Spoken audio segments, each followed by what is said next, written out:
Assalamualaikum warahmatullahi wabarakatuh. Alhamdulillah wassalatu wassalamu ala man nabiyya ba'da Muhammadin sallallahu alaihi wasallam. Ini namanya Clifford Geertz, seorang antropolog dari Amerika Serikat.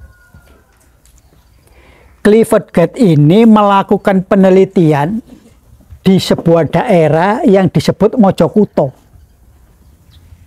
Itu nama samaran. Sesungguhnya nama asli daerah itu adalah Pare. Di mana Pare itu? Pare itu ada di Kediri, Jawa Timur. Jadi ini adalah Kabupaten Kediri. Pare itu ada di sini yang kecil ini. Waktu diteliti oleh Clifford Geertz, penduduknya itu kurang lebih 200.000. Berapa? 200.000. Clifford Geertz meneliti sejak tahun 1953 sampai 1954. Didatangilah pengajian-pengajian, sekolah, rumah sakit, pasar, rumah tangga diwawancarai oleh Clifford Geertz ini. Dan ditanya tentang cara beragamanya orang Pare Kediri itu. Dari hasil wawancara atau penelitian Clifford Geertz itu dihasilkan masyarakat Pare Kediri itu di dalam beragama ada 3 kelompok. Ada berapa kelompok? 3. 1 kelompok priayi, 2 kelompok santri, 3 kelompok abangan. Sehingga di dalam bukunya itu abangan, santri, priayi dalam masyarakat Jawa. Tapi buku aslinya itu, judul aslinya diberi judul oleh Clifford Geertz itu adalah The Religion of Java, agamanya orang Jawa.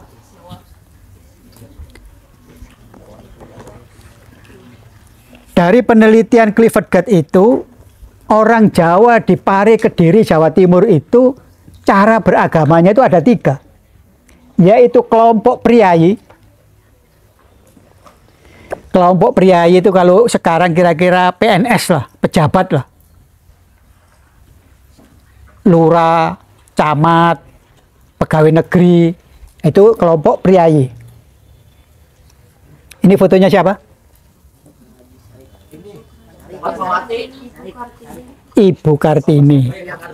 Jadi Kartini itu adalah priayi secara status sosialnya, karena bapaknya itu adalah bupati dan suaminya juga bupati. Jadi kalau menurut Clifford Geertz, Kartini itu kelompoknya adalah kelompok priayi. Kemudian ada yang kedua adalah kelompok santri. Ini foto siapa?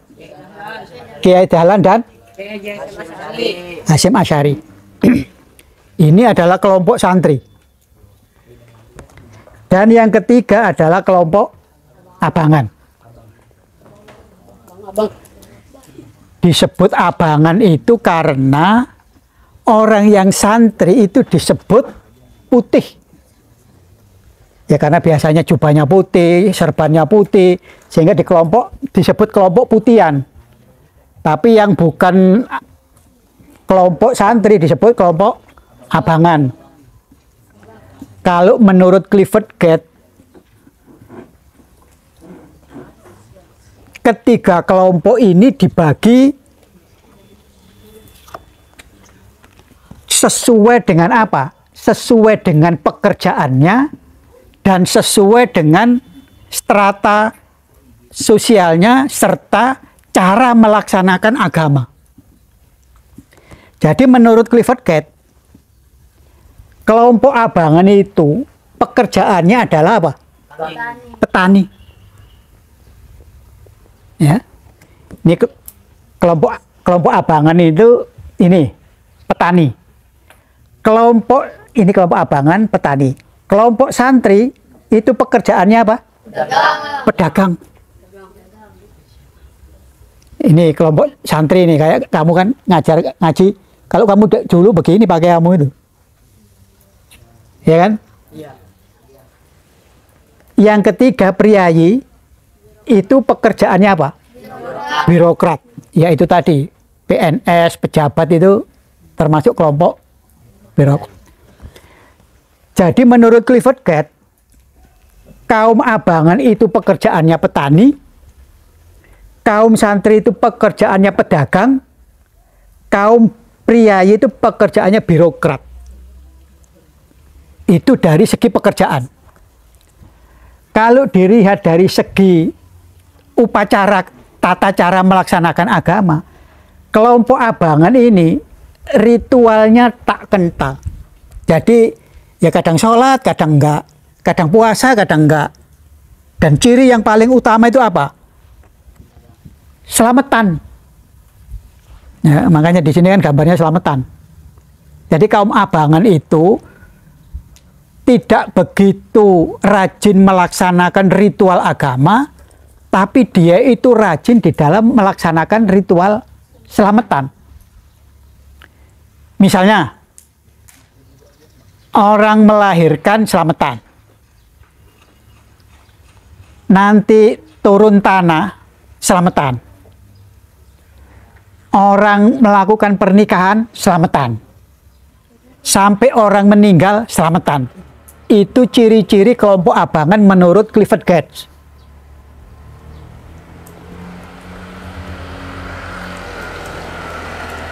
Kalau kelompok santri itu ritualnya sangat kental. Ini gambarannya ya ngaji, ya sholat, ya puasa. Kalau kelompok priayi itu ritual keagamaannya kurang begitu kental. Kehidupan sehari-harinya itu senantiasa lebih cenderung ke arah mistikal. Jadi ada hal-hal yang disakralkan, apakah itu berupa keris, apakah itu sebuah benda-benda keramat. Itu keberagamaan kaum priayi menurut Clifford Geertz. Jadi kembali lagi, kalau abangan itu pekerjaannya petani, ritual keagamaannya tidak terlalu kental. Kalau santri itu pekerjaannya pedagang, ritual keagamaannya itu kental. Tapi kalau priayi itu dia pekerjaannya birokrat, tetapi ritual keagamaannya kurang kental dan cenderung mistikal. Itu menurut hasil penelitian siapa? Clifford Geertz.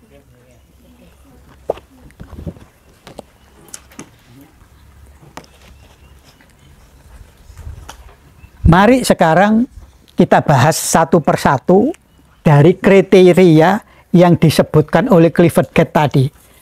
Apakah agamanya orang Jawa itu seperti ini? Terkelompok menjadi 3 hal.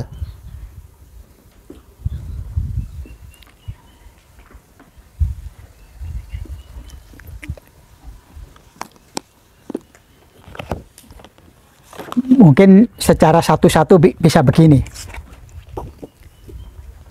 Dimulai dari kaum santri misalnya. Kaum santri menurut Clifford Geertz pekerjaannya pedagang. Ternyata di dalam kehidupan yang disebut atau yang dikelompokkan sebagai kaum santri, misalnya Kiai Dahlan dan Kiai Hasyim Asy'ari, Kiai Hasyim itu selain pedagang juga seorang petani. Sawahnya berhektar-hektar sehingga dia bisa mencukupi kehidupan kebutuhan pesantren Tebu Ireng. Jadi artinya Kiai Hasyim ini juga selain pedagang juga petani.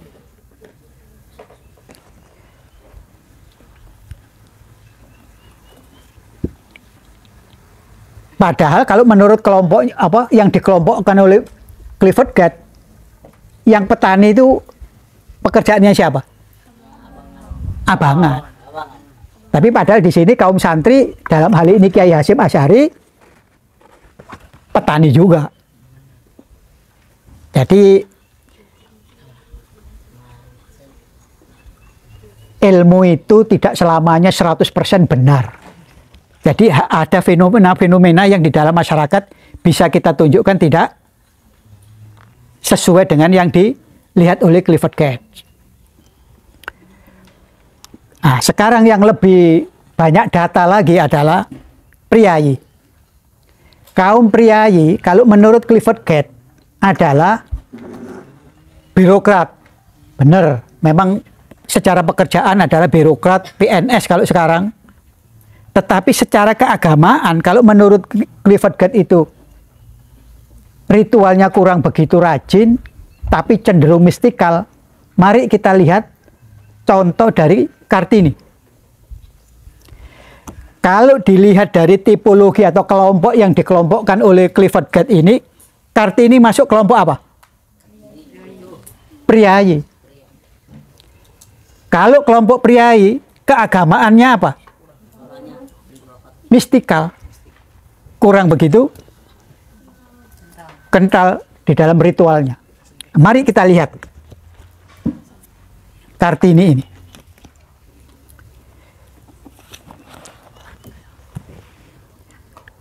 Kartini kalau menurut kriteria kelompok Clifford Geertz, dia termasuk priayi.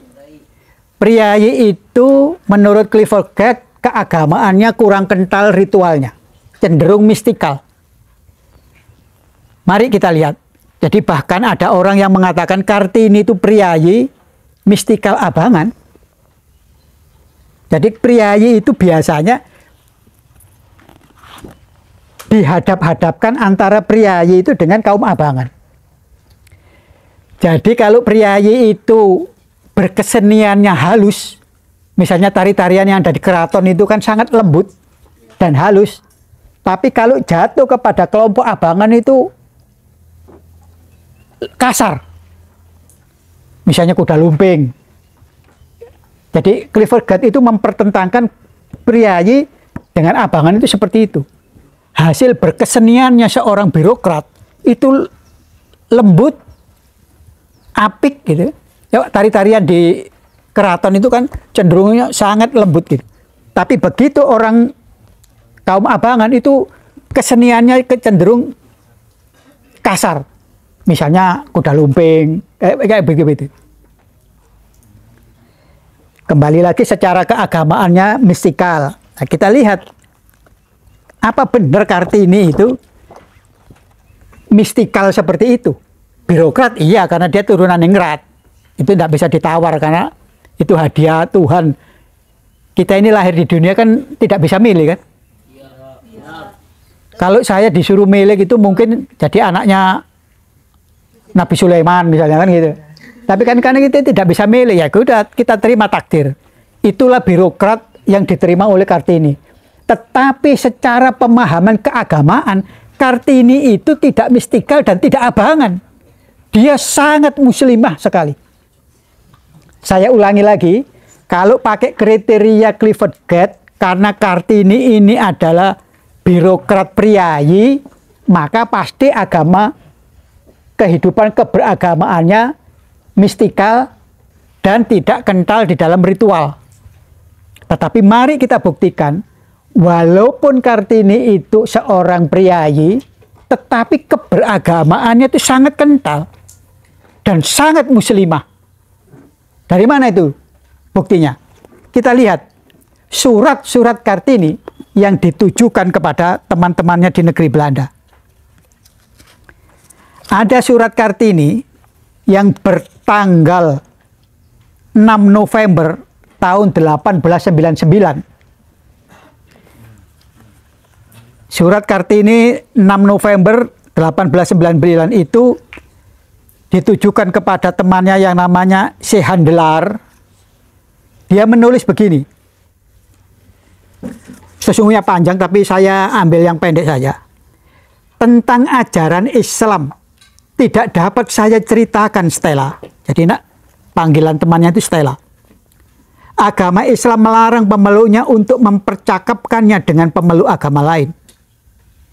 Dan sebenarnya lah saya beragama Islam karena nenek moyang saya beragama Islam. Karena nenek moyang saya beragama Islam. Bagaimana saya mencintai agama saya kalau saya tidak mengenalnya? Tidak boleh mengenalnya. Al-Quran terlalu suci untuk diterjemahkan. Dalam bahasa apapun juga. Di sini tidak ada orang tahu bahasa Arab. Di sini orang diajari membaca Quran, tetapi tidak mengerti apa yang dibacanya. Sama halnya seperti engkau mengajarkan saya membaca buku bahasa Inggris, dan saya harus hafal seluruhnya tanpa kamu terangkan arti kata sepatah pun dalam buku itu kepada saya. Jadi, kalau Kartini ini seorang mistikal, seperti yang dikriteriakan oleh seorang Clifford Gate, dia nggak mau tahu. Tetapi di sini itu Kartini memberontak. Dalam artian, jadi begini, dulu Quran itu tidak boleh diterjemahkan. Sehingga Kartini ini, kalau bertanya kepada gurunya, itu artinya apa? Jangan tanya, dosa kamu. Kamu di sini diajari gitu nggak? Kalau tanya diajari dosa, tidak dijawab, tapi itu dosa. Ada gitu nggak?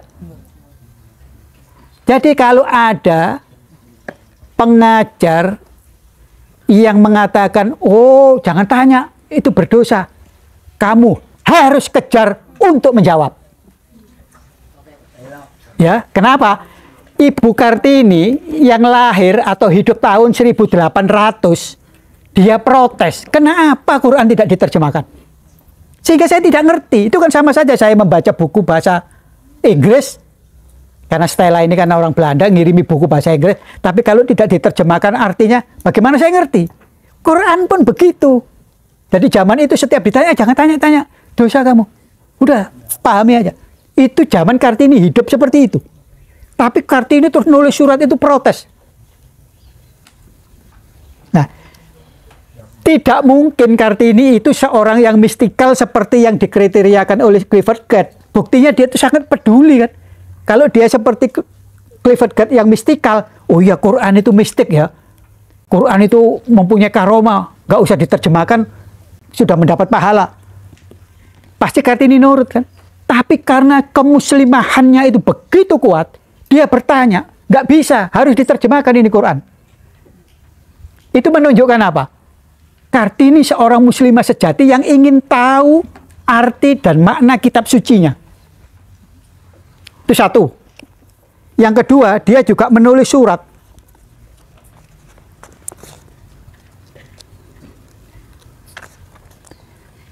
Tertanggal 31 Januari tahun 1903, dia ngirim surat kepada Abendanon.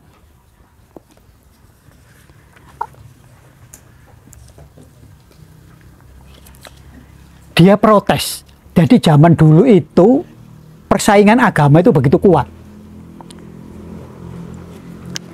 Dia menulis kepada Abendanon begini, bagaimana pikiranmu tentang Zending yang tidak bertujuan agar penduduk pemeluk agama Nasrani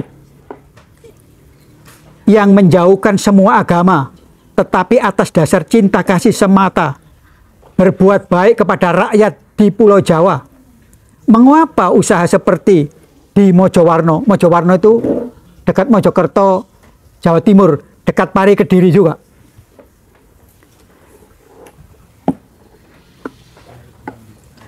Tidak dapat diadakan tempat-tempat yang lain di Jawa tanpa panji-panji agama. Dengan demikian usaha itu tidak merangsang kemarahan penduduk yang beragama Islam. Maaf, dengan demikian usaha itu merangsang kemarahan penduduk yang beragama Islam. Umumnya orang Islam berpandangan terhadap orang yang tadinya seagama dengan dia, lalu melepaskan kepercayaannya sendiri memeluk agama lain. Jadi dulu itu, sampai saya SMA pun, pendakwa-pendakwa agama non-Islam itu masuk kampung-kampung. Itu yang disebut sending. Nah, zamannya Kartini itu juga terjadi seperti itu. Sehingga Kartini itu menulis surat kepada temannya yang Abendanon itu, yang orang Belanda itu. Itu kamu tahu nggak sedeng yang ada di Mojowarno itu? Kenapa dia menyampaikan sesuatu itu dengan panji-panji keagamaan supaya orang Islam keluar dari agamanya? Itu membuat orang Islam benci loh. Kira-kira begitu kalau dipersingkat bahasanya Kartini. Selanjutnya, ini saya melompat saja. Jika orang hendak mengajarkan agama juga kepada orang Jawa, ajarlah dia mengenal Tuhan yang esa, mengenai Bapak pengasih dan penyayang, Bapak semua makhluk, Bapak orang Kristen, orang Islam, orang Buddha, orang Yahudi, dan lain-lain. Ajarlah dia agama yang sebenarnya, yaitu agama melekat di rohani, sehingga orang dapat memeluk agama itu baik sebagai orang Kristen maupun sebagai orang Islam dan lain-lainnya. Pendapat kami hendaknya negeri Belanda mengirimkan orang-orang yang beradab, pandai, dan luhur budi bahasanya, yang semata-mata karena kasih terhadap manusia mau bertempat tinggal di tengah-tengah bangsa Jawa, hidup dan berkasih seperti mereka mengajarkan mengobati orang sakit dan bersedia menolong yang diperlukan. Jadi Kartini itu protes begini, teman-teman yang non-muslim itu mendirikan poliklinik, merawat orang sakit, tetapi ketika orang itu dirawat, dia senantiasa diberitahu, hei, masuklah ke dalam agama kami. Itu yang diprotes oleh Kartini. Kenapa cara menyiarkan agama seperti itu? Kok tidak Rahman, Rahim? Sampai dengan ini Ibu Kartini tahun 1903 dia kirim surat itu. Masih seperti itu. Ketika saya SMA 1974 itu masih di kampung saya pun didatangi penyiar-penyiar agama itu masuk kampung ke dalam rumah-rumah, diketoki, diajak masuk. Nah, nanti saya akan cerita lagi nanti kalau kita membahas masalah Ismail dan Ishak. Jadi berdasarkan dua surat ini saja menunjukkan bahwa Kartini itu memang strata sosialnya adalah seorang priayi. Tetapi keberagamaannya tidak mistikal. Tapi dia sangat muslimah. Sangat apa? Muslimah. Sangat muslimah. Buktinya dia protes. Protes apa? Kenapa Quran tidak diterjemahkan? Itulah sebabnya suatu hari Kartini ini ke Demak. Jadi di Demak sana itu ada pamannya yang menjadi Bupati Demak. Ada pengajian yang dihadiri oleh Soleh Darat. Kiai Soleh Darat itu mengajar surat Fatihah beserta terjemahannya. Itu yang membuat Kartini, loh, ternyata begitu ya arti Fatihah. Tadi selama ini Kartini itu tidak ngerti. Kamu ngerti nggak Fatihah? Ihdinas syiratal mustaqim, artinya apa? Nah, Kartini itu waktu itu tidak boleh tahu. Kalau tanya apa itu artinya, nggak tahu. Allahu Samad, apa artinya? Allahu Samad. Ayo yang tengah dulu. Nah, ini kembali zaman Kartini lagi. Kamu harus baca artinya. Makanya saya suruh pakai bawa terjemah itu supaya kamu baca. Tidak menghafalkan sebuah matra. Apa coba? Sudah ketemu? Allahu Samad apa? Lah, Allahu Samad artinya Allah tempat meminta. Maliki Yaumiddin artinya apa? Ayo, kamu baca 17 kali loh sehari semalam. Ayo coba yang sebelah sana, siapa yang tahu? Maliki Yaumiddin. Kamu itu sholat apa enggak? Kok gak ngerti arti nih? Astagfirullah, jadi kamu membaca itu kayak burung beo saja. Lah kan ngawur. Maliki Yaumiddin apa artinya?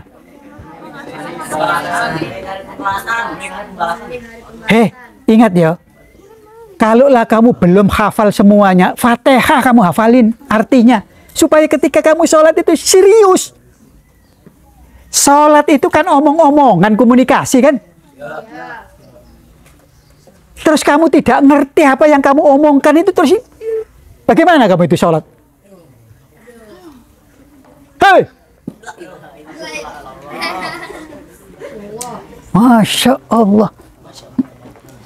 SMP berarti umurmu sudah berapa? 13. Kamu mulai sholat itu umur berapa? Katakanlah umur 10.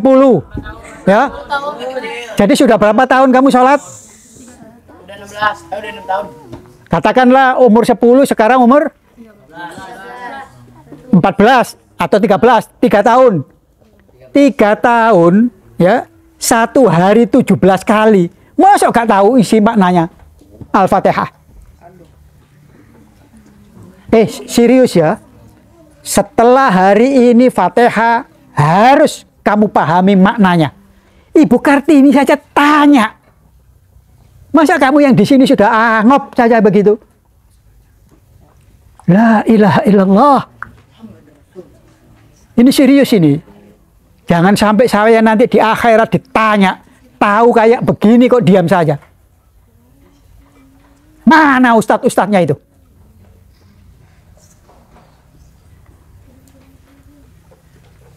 Ini serius. Katanya sholat itu yang paling utama.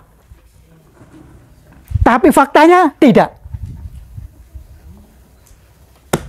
La ilaha illallah. Kemarin saya itu masih mengelus dada. Ketika saya berkata-kata, ini ada majalah. Saya tumpuk. Yang laki ambil sebagian sebelah sini, yang perempuan sebelah sini. Tidak usah dilihat. Ambil langsung. Nanti kalau tidak cocok, tukar-menukar di luar sana. Ya. Itu dalam rangka menguji ketertibanmu. Padahal kamu setiap hari 5 kali diuji ketertiban sholat berjamaah. Jadi sholat berjamaah itu jangan assalamualaikum, assalamualaikum, wassalam. Bukti sholat berjamaahmu itu benar kalau di dalam kehidupan masyarakat ini kamu laksanakan. Jadi kamu jangan menganggap assalamualaikum, assalamualaikum selesai terus kamu masuk surga. Surga siapa? Hari ini tambah lagi, kemarin itu ketertiban sudah tidak menunjukkan sholatmu itu sholat yang bagus. Harus dilatih terus. Ini yang tua-tua itu harus melatih. Bukan hanya mementingkan dirinya sendiri.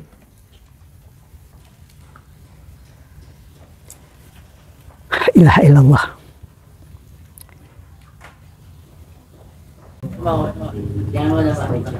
Enggak, karena saya jadi sedih gitu loh.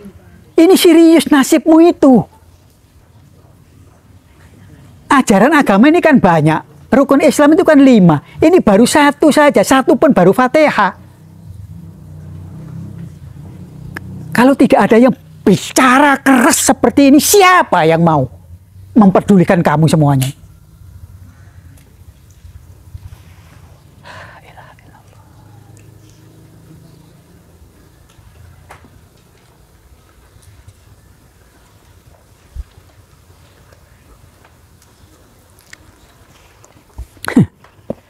Allah ya Allah. Jadi kalau saya bersuara keras itu pahami ya, betapa saya sangat menyayangi kamu semua. Itu kan ibarat begini, kalau kamu nyebrang jalan, terus kemudian ada anak kecil, ini jalan lagi rame, terus ada anak kecil nyebrang, terus kamu diamin saja. Biarin aja, kasihan kalau dicegah, terus ketabrak.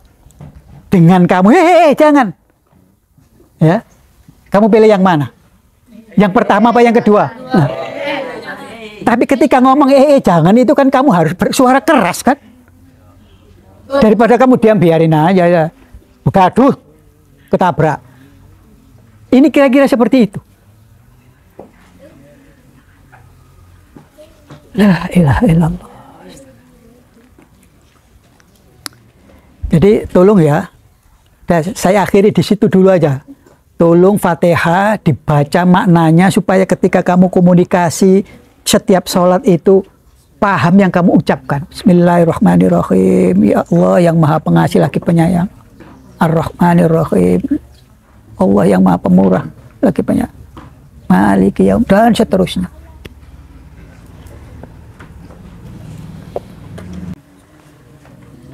Jadi kembali lagi kepada cerita Ibu Kartini ini, saya hanya ingin menunjukkan bahwa Kartini itu memang birokrat, priayi, tetapi sangat santri dan sangat muslimah. Buktinya paling tidak 2 surat tadi kan. Dan, nah ini, gara-gara Kartini itu tidak boleh menerjemahkan Quran pada waktu itu, dia menulis surat ke negeri Belanda kemana-mana. Terus kemudian dia itu ngaji ke Demak yang dihadiri oleh Kiai Soleh Darat. Di situ Kiai Soleh Darat menerjemahkan Fatihah yang selama ini tidak pernah didengar oleh Kartini. Sehingga ketika Kiai Soleh Darat itu selesai mengajar ngaji, dia kejar Kiai Soleh. Kenapa selama ini kok tidak boleh menerjemahkan Quran? Kiai Soleh Darat itu diminta oleh Kartini, tolonglah Yai, sampainya menerjemahkan Quran. Tapi Kiai Soleh Darat itu sangat rendah hati. Saya belum mampu menerjemahkan Quran itu. Tapi didesak oleh Kartini, sampean sudah mampu Yai, terjemahkanlah Quran itu. Jadi saking didesaknya Kiai Soleh Darat ini oleh Kartini, beliau tergugah hatinya. Bayangin loh, murid bisa menggugah gurunya. Yang tadinya Kiai Soleh Darat itu merasa saya belum mampu menerjemahkan Quran. Tapi kata Kartini, sampean itu sudah mampu. Tolonglah diterjemahkan. Karena permintaan muridnya itulah Kiai Soleh Darat menerjemahkan Quran. Ditulisnya pakai bahasa Arab Pegon, tapi ini sesungguhnya bahasa Jawa. Jadi tulisannya itu Arab Pegon yang tidak ada tanda bacanya. Tapi kalau dibaca ini bahasa Jawa. Ini Quran yang diterjemahkan oleh Kiai Soleh Darat,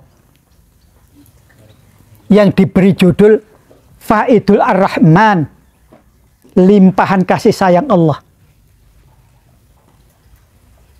Ya, jadi Kiai Soleh Darat itu karena didesak oleh muridnya yang Kartini ini, dia menulis, sayangnya Quran terjemahan Kiai Soleh Darat ini belum selesai semuanya. Ada yang ngomong surat Ibrahim, ada yang ngomong surat An-Nisa. Baru terjemahan surat An-Nisa, Kiai Soleh Darat wafat.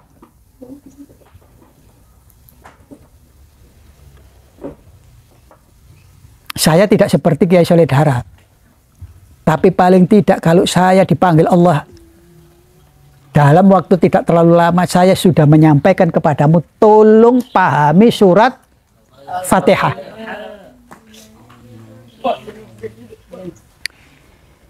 Jadi kembali lagi dengan contoh dan data-data ini menunjukkan bahwa Kartini itu memang status sosialnya adalah priayi, tetapi jiwa keagamaannya sangat muslimah.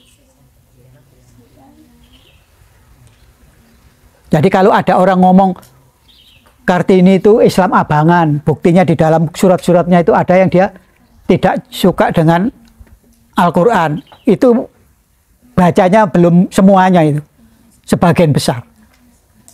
Karena berkaitan dengan Al-Quran itu Kartini itu bukan tidak suka, tapi mengkritik kenapa tidak boleh diterjemahkan. Ngapain saya baca kalau saya tidak tahu artinya, kira-kira begitu. Nah inilah salah satu bukti Kartini itu seorang muslimah sejati. Itu yang bisa saya sampaikan.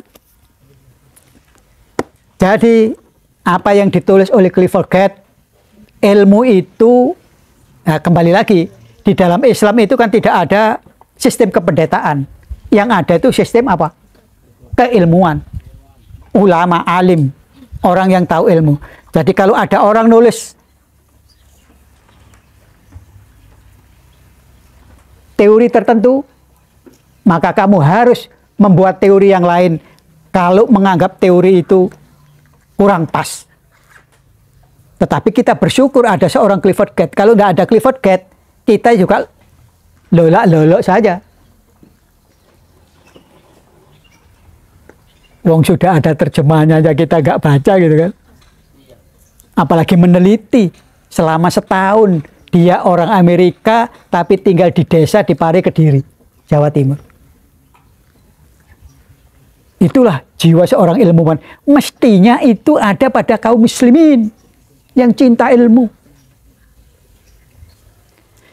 Itu yang bisa saya sampaikan. Wabillahi taufik wal hidayah. Wassalamualaikum warahmatullahi wabarakatuh. Waalaikumsalam warahmatullahi wabarakatuh.